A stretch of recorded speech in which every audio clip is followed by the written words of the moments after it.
गेल्या अनेक महिन्यांपासून मुख्यमंत्री पदावर असताना आदरणीय एकनाथ शिंदे साहेबांनी 140 कोटी रुपयाचा माध्यमातून मंजूर केला होता।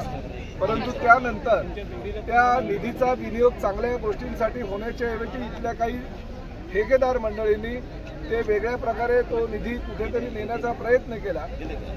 तो निधी ज्या पद्धतीने 140 कोटी रुपये मंजूर करण्यात आला त्याऐवजी त्या ठिकाणी अभाव टेंडर भरण्यात आलं, जेणेकरून नगर परिषदेची आर्थिक तरतूद नसताना सुद्धा नगर परिषदेला 30 ते 40 कोटी रुपयाचा भुर्दंड होणार होता। त्यानंतर माझ्याकडे तो प्रस्ताव आला की अशा पद्धतीनं हे अभाव टेंडर आलेलं आहे, तर त्या नगर परिषदेकडे निधी एवढा मोठ्या प्रमाणात नसल्या कारणानं काय करावं, तर मी ताबडतोब एकनाथ शिंदे साहेबांना त्या संदर्भात भेटलो आणि जर ॲटपार ते काम कुणाला करायचं नसेल तर त्याचे फेरनिविदा काढण्याचे आदेश घेतले आणि त्यानुसार राज्य शासनाच्या नगर विकास विभागानं फेरनिविदा काढण्याचे आदेश पारित केलेले आहेत। नवीन इस्टिमेट तयार झालेला आहे आणि त्या नवीन इस्टिमेटनुसार आता तांत्रिक स्तरावरती मंजुरी होईल आणि तांत्रिक स्तरावर मंजुरी झाल्यानंतर ताबडतोब 15 ते 20 दिवसामध्ये त्याची निविदा प्रक्रिया होईल आणि ॲटपार जर कोणी ठेकेदार काम करायला तयार असेल तर त्या ठेकेदाराला ते काम देण्यात येईल। परंतु पावसाळ्यानंतर ताबडतोब त्या कामाला सुरुवात करण्याचे आदेश मी CO धाराशिव यांना दिलेले आहेत आणि त्या माध्यमातून लवकरात लवकर त्या कामाला सुरुवात होईल। निधीवरील स्थगिती उठली आहे का? त्याच दरामध्ये जर त्यांनी DSR रेटमध्ये करायचं असेल तर टेंडर मिळणार हा मूळ मुद्दा नाही। आता तो विषय संपलेला आहे। आता निविदा प्रक्रिया ही दुसऱ्या नव्यानं केलेली आहे, त्यामुळे त्या ठेकेदारांना आता ॲटपार देऊ द्या नाहीतर काही करू द्या, कारण त्याला 3 वेळा विचारणा केली होती की तू ॲटपार करायला तयार आहेस आणि नकारार्थी उत्तर दिलं होतं। त्यामुळे ही फेरनिविदा झालेली आणि फेरनिविदेमध्ये प्रत्येकाला निविदा भरण्याचा अधिकार आहे। जो कोणी निविदाकार त्यामध्ये पात्र होईल, परंतु तो ॲटपार दराने जर काम करायला तयार होईल तरच त्याला ते काम देण्यात येईल। निधीवरील स्थगिती उठली का सर? विकास कामावर वागण्याची जी हे आहे प्रक्रिया त्याच्यामध्ये उदासीनता दिसते।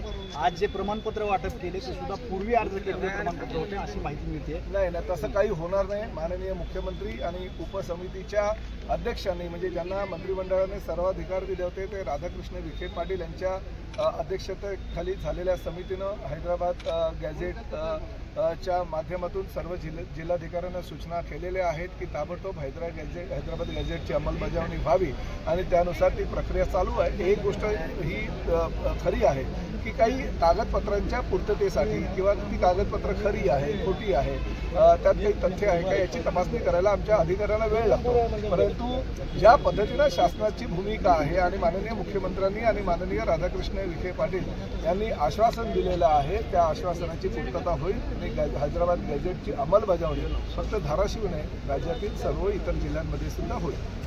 सर निधीवरील स्थगिती उठली आहे का नाही? निधीवरील स्थगिती जी आहे ते आदरणीय मुख्यमंत्री देवेंद्रजी फडणवीस, उपमुख्यमंत्री श्री एकनाथ शिंदे, उपमुख्यमंत्री श्री अजितदादा पवार, सोलापूरचे पालकमंत्री जयकुमार गोरेजी, मी स्वतः आणि राणा पाटील यांच्या समक्ष एक बैठक झाली आणि त्या बैठकीमध्ये निधीवरील स्थगिती उठवण्याचा निर्णय झाला।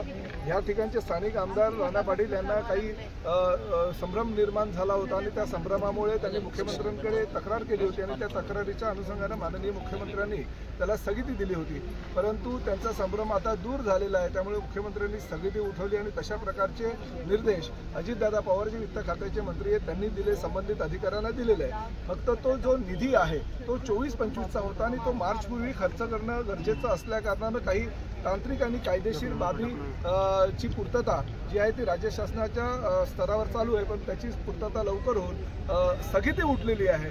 जे परिपत्रक आहे स्थगिती उठवण्याचं ते जिल्हाधिकाऱ्यांना लवकरच प्राप्त होईल याची मला खात्री आहे। सर तुळजापूर विकास निकष काम झालं होतं त्यामध्ये समिती नेमली होती, पुढे काय झालं?